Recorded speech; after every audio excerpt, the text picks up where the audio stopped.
2월 7일 수요 예배 함께 하시는 발리아니 교회 교우 여러분, 언제나 주님의 은총과 평강이 함께 하시기를 축복합니다. 우리 다 함께 찬송가 361장 함께 찬송하시겠습니다.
오늘 우리에게 주신 하나님 말씀은 출애굽기 7장 14절에서 8장 15절까지 말씀입니다.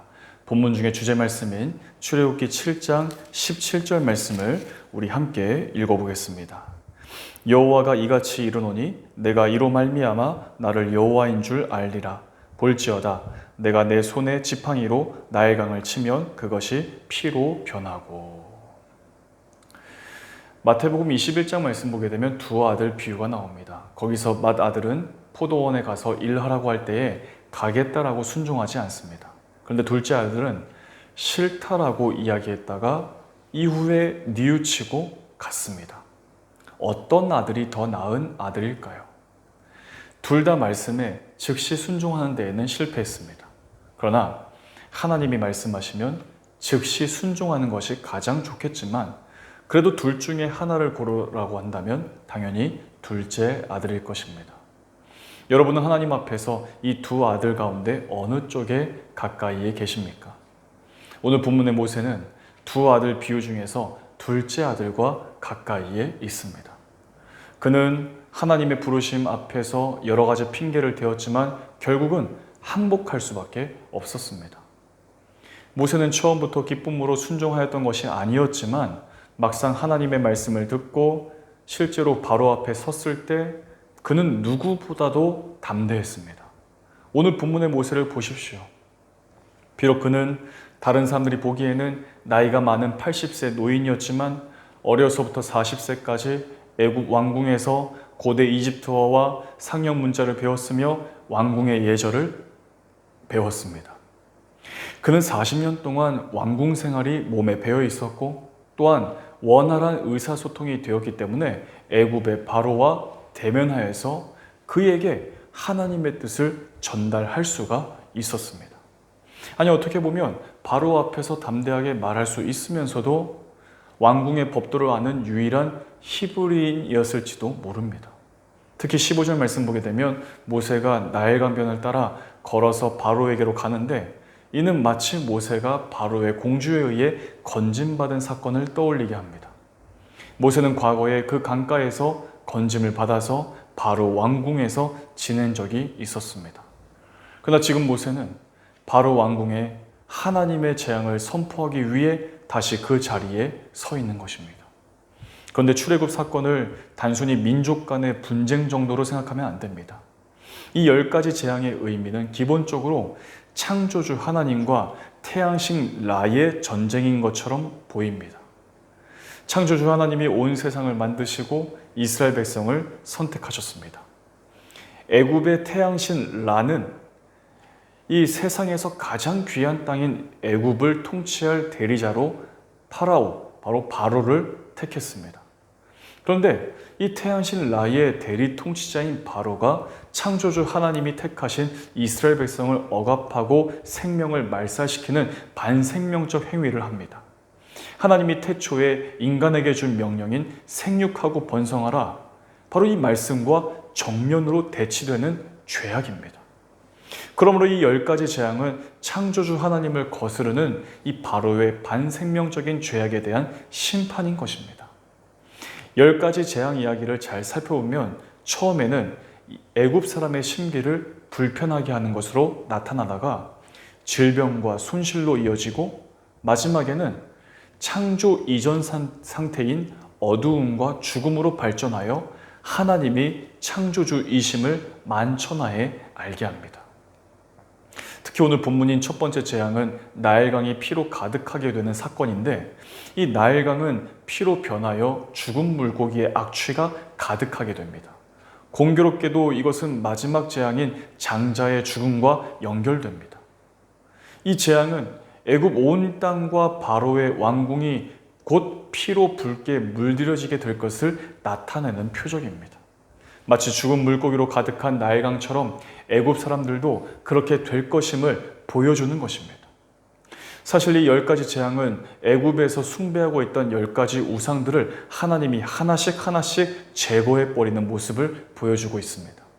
9번째 재앙인 어두움은 태양신 라를 창조주 하나님이 물리치신 것이고 10번째 재앙인 장자 죽음은 태양신 라의 대리 통치자였던 바로의 아들을 죽임으로써 하나님만이 유일한 신이시고 생명의 주인이심을 보여주신 것입니다.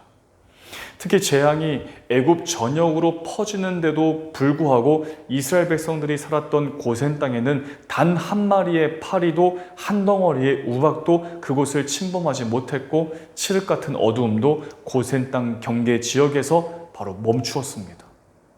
또한 어린 양의 피를 문설주에 바른 집마다 하나님이 장자의 생명을 보호해 주셨습니다. 이스라엘에게 재앙이 침범하지 못한 것은 초자연적인 현상이며 하나님의 하나님 되심을 보여주신 것입니다. 그렇다면 이 10가지 재앙을 내리신 목적이 무엇일까요? 오늘 본문에서 나일강을 피로 만드는 재앙과 바로 왕궁과 온 애굽의 개구리를 잔뜩 덮이게 하는 재앙을 내리신 목적이 무엇일까요?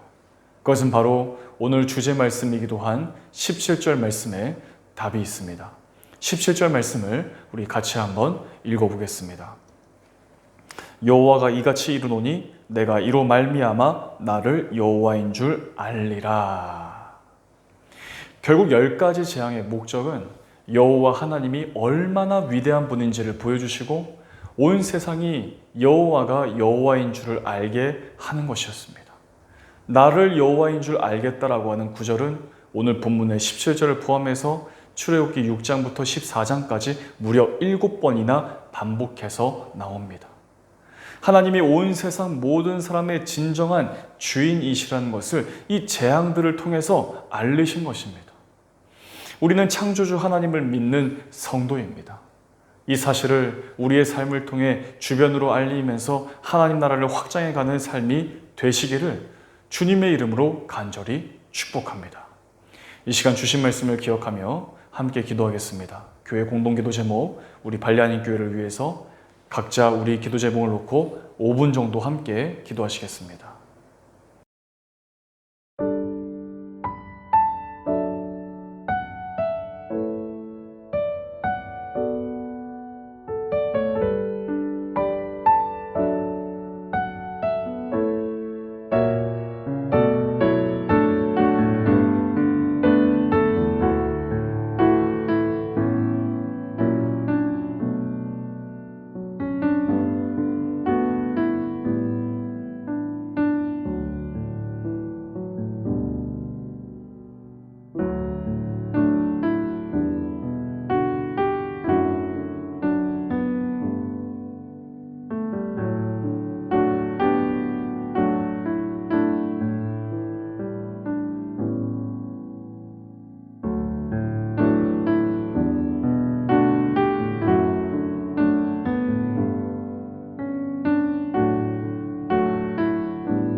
주기도문으로 수요 예배를 마치겠습니다.